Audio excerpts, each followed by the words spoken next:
Hey there everyone, Dave Keller here with Market Misbehavior, and welcome to our latest episode of the Market Misbehavior podcast.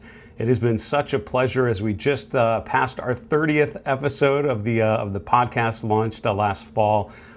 It's been so much fun having some really great conversations about market environment, about process, tools, techniques, lessons learned with top market practitioners, educators, authors, investors, money managers, traders, whoever else we can get to sit down with us and talk markets and perspective. Today I want to share with you a recent conversation I had with Keith Fitz-Gerald. Keith is a principal at the Fitz-Gerald Group. He's a fellow Pacific Northwesterner. He's based in the Seattle area, similar to myself. So it's been really good to get to know Keith. Over the years, I interviewed Keith a number of times for in my Stock Charts TV days for our broadcasting there, and it was really cool to reconnect with Keith at the Las Vegas Money Show mid-February. We talked about a lot of different market-related conditions, talked about a market outlook, talked about the AI trade, but really this conversation was about a couple key topics. Number one, a positive money mindset. We talked about how investors, and certainly the financial media, tends to focus more on the negative, more on potential risks and what is or what could go wrong. With the famous maxim, if it bleeds, it leads, is certainly how a lot of coverage of the financial markets is wired. Keith, to the contrary, takes a very positive and encouraging perspective. His goal is to help investors recognize the long-term trends. And he's right in the fact that every major market correction going back for centuries has been 100% recovered through a period of days or weeks or months or even years. So, the idea that the markets generally trend higher, and to think of that, to include that in your general investment perspective, I think was very well described by Keith.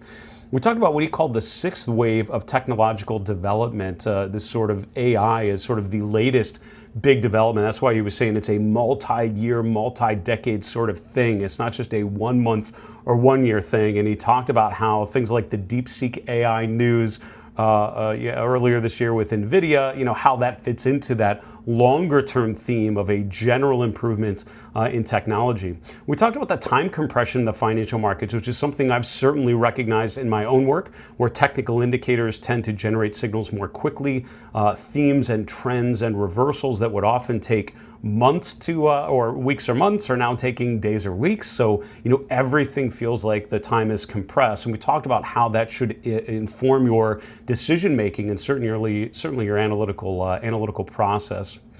We talked about his own daily routines at the Money Show earlier in that day. He had actually held a live session at 7 a.m. and he actually got a crowd to show up as he worked up what he calls his 5 with Fitz. This is a daily sort of market note that he started out decades ago writing for himself, just to help him review what were the key and identify some of the key market events and themes that he wanted to focus on. Now he has a free, email that goes out featuring his 5 with Fitz. So we talked about that daily routine, talked about how he spends his time and why focusing on the key factors to identify during the day are so important. I didn't know Keith had a martial arts background. We talked about the positive and proactive mindset and how that relates to a martial arts practice, which was an unusual sort of different angle than I've gotten from a lot of my interviewees for sure. End of the day, this is a fun conversation. We covered a lot of different topics, from his early lessons learned in his career at Wilshire Associates, one of the biggest consulting firms of the day, and then all through this market environment. He's weathered many different market cycles over the 40 odd years that he's been doing this, and still going strong and encouraging investors to have a positive approach to investing. So please enjoy this recent conversation with Keith Fitz-Gerald, principal of the Fitz-Gerald Group. So it's a pleasure to be sitting down here today at the Money Show in Las Vegas with Keith Fitz-Gerald. Keith's principal at the Fitz-Gerald Group, fellow Pacific Northwesterners. Yes, so we both made the trip successfully, which is awesome. Yep. No rain. No rain, which is rare for us, which is kind of nice.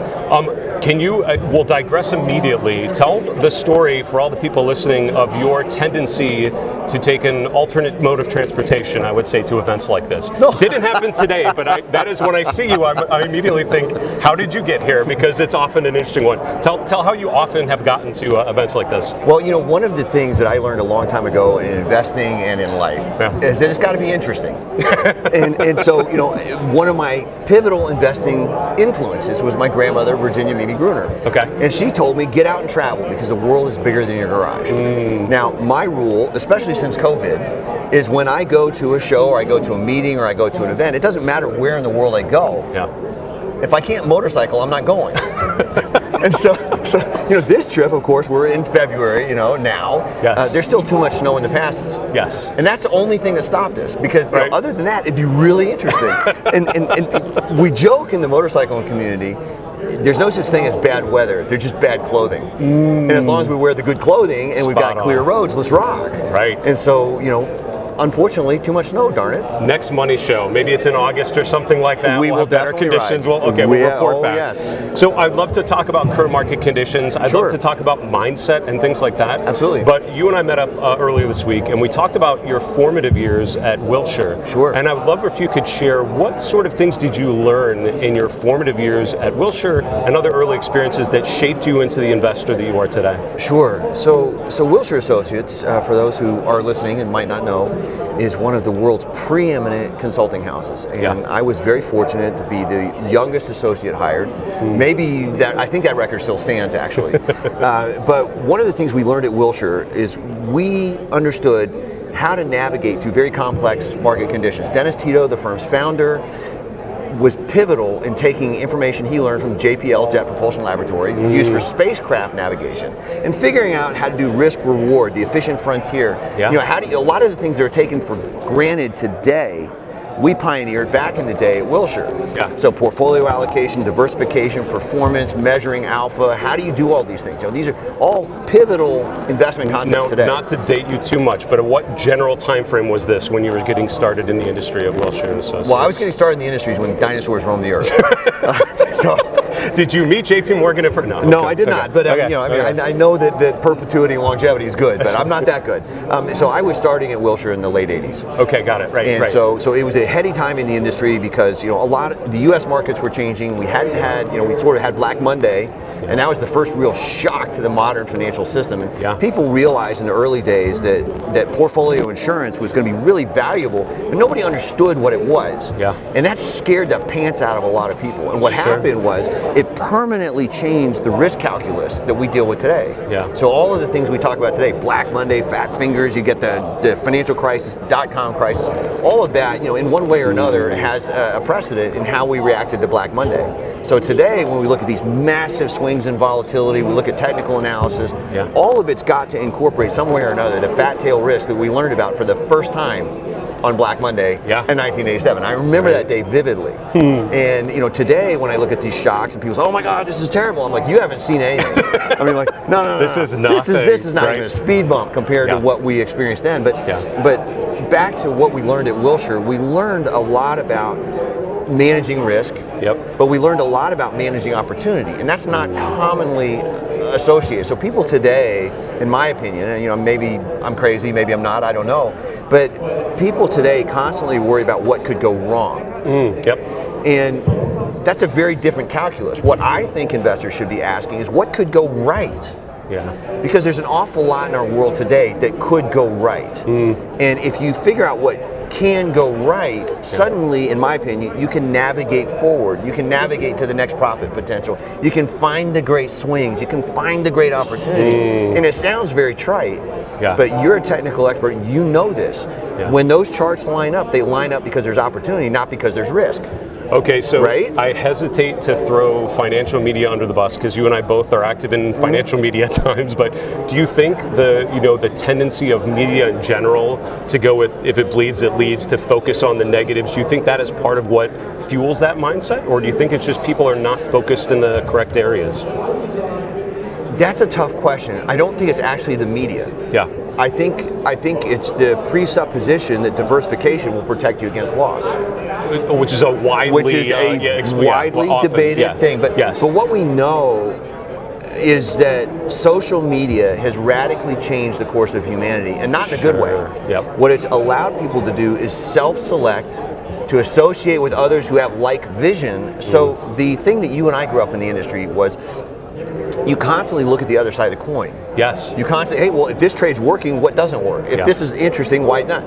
That doesn't happen today. People immediately say, oh, well, I like that, and these 5,000 people like that, therefore I'm going to go to this room. And nobody stops and asks the question, well, wait a minute. What about the other side of that coin? I feel like we've gone from challenging your thesis to defending your thesis, right? Is like the main way you justify what you're trying to do. And the presupposition that somebody immediately is a word I can't use because they don't agree with you is wrong. But from an investing standpoint, again, having done this for a very, very long time, I'm 45 years into this now. Wow. I made my first trades at 15. So even before I was at Wilshire, the magic of learning how to focus on opportunity as opposed to risk is a significant mindset change, and it's one that is overdue for most investors today. They are still focused on the loss potential. I can't lose, but they don't ask that question. What happens if I could win? What am I missing if I don't do this? When you think back to your career, right, starting in the mid-late 80s, you remember the 87 crash, you went through the Asian financial crisis, kind of stealth bear market in 94, an incredibly strong late 90s into the tech bubble, and then everything since then. Is there a period in your career that feels similar to what we're experiencing right now? Is there, in your mind, is it we're in 1995 or 1985, is there a point that comes to mind for you, or do you feel like we're truly in uncharted territory here in 2025? Well, uncharted territory, it carries a very negative connotation, because people say we don't know where we're going. But if you look at history, you never know where you're going. That's true. That's true. What you know is that, for my world, the way I see the world is that we stand on the cusp of this, what I call the sixth wave. So there was steam, there was electricity, there was distributed power, there was the internet, we stand on the cusp of now a sixth wave, which is big data, AI. We're doing things and establishing relationships that never existed. So are we in uncharted territory? Most definitely. But we also know from history, and I mean thousands of years of history, I read widely, just like you do. I believe history rhymes, it doesn't repeat itself. So if we look at all of that data going back, I see great parallels to the age of navigation, great parallels to the invention of penicillin, to the introduction of electricity. Every point at which innovation produced profits. The difference now is they accelerate at a faster rate than we've ever seen in human history. Stuff that happens, the volatility we experience almost on an hourly basis now, used to play out over weeks or months. But now it plays out over minutes. That's right. And people are saying, oh my God, this is different. No, it's not. It's just radically compressed. Time compression. And we've seen that on the technical side as well, right? Absolutely. Trends that I feel like took a long time to emerge now are very brief. It's like brief rotations. Well, and it makes it very, if you're using technical indicators, it makes things like moving averages and thrust indicators. It makes advanced declines. All of that stuff gets thrown cattywampus because suddenly you've compressed your time. And so, we find, because we're very quantitatively driven, what we find is that the indicators we use, when in doubt, zoom out. Because suddenly all that noise goes away, and the signals that we used to look for are now noise, but the noise is now the signal. That's right. So that's a really, that's a 180 during the course of my career that we've really picked up on, because much of that stuff at Wilshire days was very gradual and smooth, and now it's boom, boom, boom, boom, boom. It's rapid fire. And if you can understand the boom and understand the psychology, suddenly you've got an opportunity. You are doing a presentation here at the show called New Year, New Risks, or New Rules, New Opportunities. That's right. Tell me, where do you see opportunities now, and particularly after a year that was so incredibly strong in that theme, right? The AI kind of growth trade worked so well. Do you feel the confidence that continues? Do you feel more of a rotational environment, and why? Well, no question, I think that continues. And the reason I say it continues is because last year, 2024, was really about the emergence of AI into the human consciousness. It was like, whoa, all of a sudden we got this thing. Now, whether it looks like the Terminator or something else, we don't know yet, right? There's admittedly excitement and terrifying at the same time. We don't know. But what we do know is that's accelerating. And we know, in our opinion, last year was the year where people suddenly were aware of it. Yep. This year is going to be the year where we call the primary, secondary, and tertiary influences. Yeah. So, in my view, there's not an industry on the planet that will not adapt or adopt or die to AI and big data. Yep. And you've got one in, I think it's 4 people on the planet today accessing some form of AI through an Apple device. You've got every 18 seconds, you've got 75% of the world accessing some form of big data or AI globally. Right. I mean, so that's continued to accelerate. So to me, the way we look at this is now it's going to be who's going to use AI. So is it, in my opinion, it's going to be healthcare, defense, and financials, because those are the logical next-gen uses. We're on the cusp of customizable medicine, solving cancer, solving hunger, solving inflammation, all because now we have more data, we have more computational horsepower. And all industries with a ton of data, which arguably need better tools to make sense of them. Anything that's data intensive. So for example, AIG recently announced, I think it was AIG, working with Palantir, they took a 3-week underwriting process and reduced it to 2 hours. Now tell me that isn't going to be good for a manager that knows what they're doing. Right. Or you've got a hospital that can suddenly manage their beds more effectively. Or doctors suddenly have access to hundreds of thousands of potential cures when they only knew about 5. Yeah. I mean, we've had cases, for example, there's a very rare case of cancer in Japan. They couldn't diagnose it, they couldn't treat it, they couldn't get it right. They put it out into an open source AI environment, had a solution in 6 minutes. The patient had the drugs that were custom produced in a day or 2, and then the patient's now healing and alive today. So I mean, that's the kind of thing that we still don't understand how to handle it. But what we do know, if history's our guide, if we look at a company like Tesla, for example, the robotics and the AI all by themselves may be worth more than Tesla is today, independently. So I keep saying, and I've made lots of controversial headlines on CBC and Fox and other financial news, this stock's going to be 3x or 5x in a few years. And people look at me like, you're stark raving mad. And I might be, but I mean, how do you argue with that kind of potential? So not too long ago, it feels like years ago, but it was really only a couple weeks ago, we had the DeepSeek AI news hit over the weekend. Monday, NVIDIA gaps down 20-some%. I feel like a couple weeks later, it's completely erased from memory. I mean, it was the biggest thing to happen to AI, and then it was a non-issue. Right. So 2-part question. Number 1, how much of a threat do you see that, given the potential for AI, undeniable, but how much is the cost and technology involved as we sort of, we're worried about with the DeepSeek news? How much of that do you think needs to be part of our thinking? And how do you navigate through shocks like that, where the market immediately discounts something and then immediately recovers? How do you keep a proper long-term focus when that's the reality for equity investing? Well, and I think you've hit upon 2 really significant issues. First of all, shocks like that are going to be more frequent than ever. They're not going away, right? No, but they're accelerating and they're getting worse because the rise of passive investing, 0 DTE options, volatility. I mean, so we stand on the cusp of a point where liquidity is changing rapidly. And so all the technical analysis that you and I do, all the fundamental analysis, the question isn't what does the analysis show, the question is how does it absorb a shock like that? And so the second part of that question is it comes to psychology. Because when you get a shock like that, so for example, the lag inherent in a moving average is twice the length of a moving average, right? So if you assume that the shock is half the length of the dominant period, suddenly you're looking at a shock that doesn't even register in the moving average, but yet the lag does. So the problem is not the investor, not the indicators, it's the people who look at that and think their analysis is broken, their technology is broken, they have a knee-jerk reaction, oh my God, I gotta get out, I gotta. But again, history shows that this stuff comes and goes. And me as an investor, as somebody who's done this a long time, the real secret is owning great stocks and not getting scared out of them.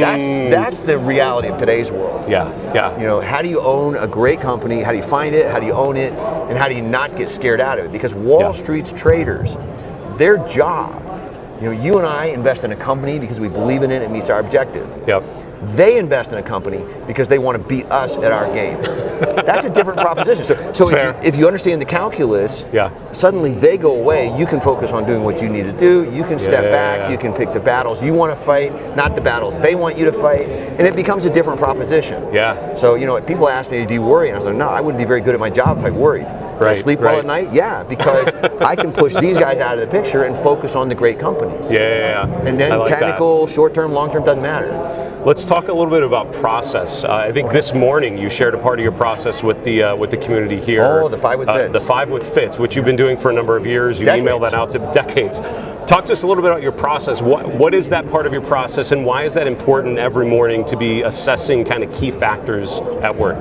Well, so again, I'm not the smartest bulb in the bunch, and I never will be, right? Yeah. But I've developed a process. I started the 5 with Fitz for my own use. I've written this for decades. Yeah.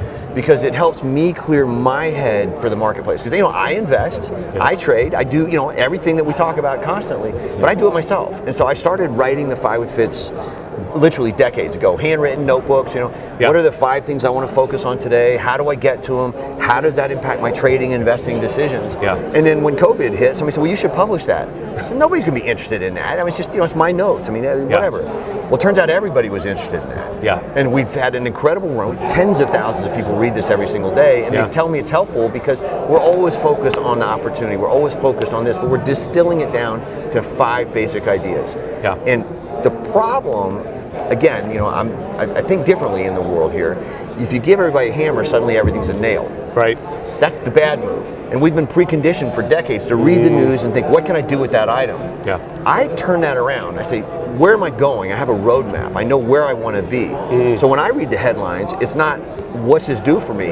It's where does this fit in my picture with my objectives? Yeah. So first piece is big, wide perspective, broad view. I don't even look at the headlines for the first 20 minutes. I'm scanning the news. What I'm doing is I'm looking for, are there 5 stories that are carried on 10 independent news sites? If I go to CNBC and Fox and Bloomberg and Yahoo and China Daily and the London Financial Times, and I see the same story, like, Or, I see themes like customizable medicine. I see somebody suddenly talking about, well, we're going to have food ingredients, changes in this. That's information I can act on. But if it's just like such and such is this, and doom and gloom and woe is me, and 500% double, you can do it by 8 o'clock tomorrow morning and need $200 to get, not even interested. Not even interested. But if it's what does this mean for a stock I own, or if it's Apple suddenly's got AI behind the system, or we've got a medical pivot, or these are the kinds of stories where suddenly I can pull on that and go, that applies to the company I'm interested in. That applies to a trend I'm following. Now I can make a decision to buy, sell, or hold a great company. I love that. Does that make sense? Yeah, for sure. It's backwards. I was going to say, it's changing from a reactive mindset of what's happened, how do I do it, to more of a proactive mindset, and just thinking about what actions you could take. Well, and that comes from the martial arts. Interesting. Yes. Okay. So one of the things that you learn in the martial arts very quickly, which I've done all my life, and also in our special warfare communities or our military, is action beats reaction every time. And the reason people have so many problems with headlines is they're holding on too tight and they're scared to death. So if somebody jumps up and goes boo, they go ah. But if you expect somebody to jump up and go boo, you go really, and you move on. So it's subtle, but again, it doesn't matter whether you're technical, it doesn't matter whether you're fundamental. Yes. If your psychology understands that that's your environment, then you don't have to fear it. You can embrace it. So I see somebody jump up and go ah. I immediately go, where's your wallet? Who's into this? What are you looking for? Right. What theme are you screaming and yelling about? Because I'm willing to bet that on the other side of that trade, there's an opportunity. I love that. Always do what Wall Street does, not what it says. I was going to ask you about positive money mindset, because I think what distinguishes your work from my assessment is it is a very encouraging, kind of uplifting, and to your earlier point, I feel like a lot of financial market coverage is much more negative and much more frustrating. You have an empowering, kind of positive mindset kind of message. What do you think individual investors get wrong in terms of mindset, and what could they do to fix that? Is it that proactive versus reactive mindset, or does something else come to mind in terms of what you see people getting wrong and what in your work you're trying to get them to do better? Well, the biggest thing, and this is very simple, it's very counterintuitive. People worry about the headlines, they worry about the Fed, they worry about China, they worry about the price of the green chicken and outer Siberia. All of these things might go wrong. But what's likely to go right? Yes. And the only person that can answer that is the person looking at you in the mirror. Right? And so my view, and where I think most investors get it wrong, is not because they're deliberate, not because they're making stupid decisions, it's because they don't have a good handle on the person in the mirror. If you understand the person in the mirror looking back at you every morning, you've won. because now you know what motivates that person. You know where you have to go. What's your objectives? What are you trying to build? Are you doing income? Are you doing diversification? Are you doing growth? Are you building wealth for your grandchildren? What are you trying to accomplish? But what I see is a lot of people who think they're investing only to find out the hard way they're speculating. I mean, they may as well go to Vegas. Give me the dice because I'm going to have fun and get free drinks. Whereas they're going to be out there beating themselves up because they make terrible decisions. Flip that around. What do you stand to gain as opposed to what do you want to lose? I love that approach. It's very, very different. It's just, again, I just had this beat into my head by my grandmother, Virginia Mimi Gruner. So she was widowed at a very young age, left with a small life insurance settlement. She became a global investor who was so successful at what she did that Merrill Lynch would call her and ask for suggestions. Like, what are you seeing? And her answer to me was always the same. People want the world to go to heck in a handbasket because then they can explain it. They can lament together. But positive headlines, investing in optimism is where you want to be because that's how you chart a path forward. So I've tried to live my life that way, and it's paid off for me. I'm not perfect, but it helps a lot of people to reframe what they think they know in terms of what you can achieve rather than worrying about the stuff you can't. I love that. Does that thinking, make sense? For sure. I love that thinking about potential and what can happen. So if people are looking for that positive mindset from you and your insights, where can we point people to learn more about you and your work, Keith? Oh, geez, you're very kind. Just go to KeithFitz-Gerald.com with a hyphen, Keith Fitz-Gerald, or 5withfitz.com. And it's just literally, it's just me. It's uncensored, it's unfiltered, there's nothing to sell, there's no pressure. It's like, if you like it, great. If you don't, that's okay too. I mean, I got a thick skin. I've been doing this a long I'm on your list. I get it every morning. You're very kind. I would encourage people to do the same. Keith, great to see you again. Thanks so much for sitting down, and it's an honor. Safe trip back to Seattle, all right? Not on the motorcycle. Thank you, man. Appreciate it. That was a great conversation. I really enjoyed Keith. I mean, what a genuinely nice person. And during the conference, we were actually able to have dinner together with a larger group of Money Show speakers. Really great to finally meet Keith's wife and talk to them about all sorts of different things, life and the markets and everything else. Really appreciated Keith's general approach. And you pick up on that positivity if you check out his work at KeithFitz-Gerald.com. And remember, there's a hyphen between Fitz and Gerald, or 5withfitz.com. You'll see what I mean. He's got a very positive, constructive way of thinking about market events. Tries to cut through the noise by focusing on those key actionable themes. But I thought a lot of his comments in terms of the long-term potential for AI, how to think about the short-term disruptions of things like DeepSeek AI versus the long-term themes. I thought some of those general premises were very well articulated. Hope you enjoyed that interview with Keith Fitz-Gerald of the Fitz-Gerald Group. Lots more great content to come from the Market Misbehavior podcast. A couple things to leave you with. Number one, would love to know who else you would like us to interview as part of this podcast series. You can leave a comment anywhere where you're listening to this podcast. Just drop a comment where you can. We'll gather all of those and hope to line up some more great guests. We've got some really good ones lined up through the month of March and on through the spring. Also, as a reminder, if you want to learn more about some of the technical analysis tools that we talked about, how that time compression that Keith mentioned is really impacting some indicators, and how to construct a consistent analytical process using the best practices of behavioral and technical analysis, our Market Misbehavior Premium members may be a really good opportunity to upgrade your own process here in 2025. 3 great benefits. Number one, our virtual courses on demand at your own pace will teach you about behavioral investing, behavioral biases, technical indicators, creating routines, scanning for ideas, how to navigate these markets, all at your own pace. We're actually working on a new course as we speak, which you'll have access to as well. Second thing, you'll have access to our members-only reports like our weekly flight plan and our monthly chart review, where we apply our proprietary market trend model to a series of ETFs and different asset classes. Finally, you'll have full access to our members-only community. It is an active, supportive community of like-minded investors. Great place to ask questions. I'm in there every day answering questions from some of my premium members. You might also get some of my other premium members weighing in as well, but it's a great place to navigate these markets with others struggling with some of the same questions that you may be struggling with as well. You can find all the info you need at marketmisbehavior.com/premium. And don't forget to use the code podcast when you check out for 30% off your first 12 months on any plan. That's it for today from Market Misbehavior. I'm Dave Keller, and remember, it's always a good time to own good charts.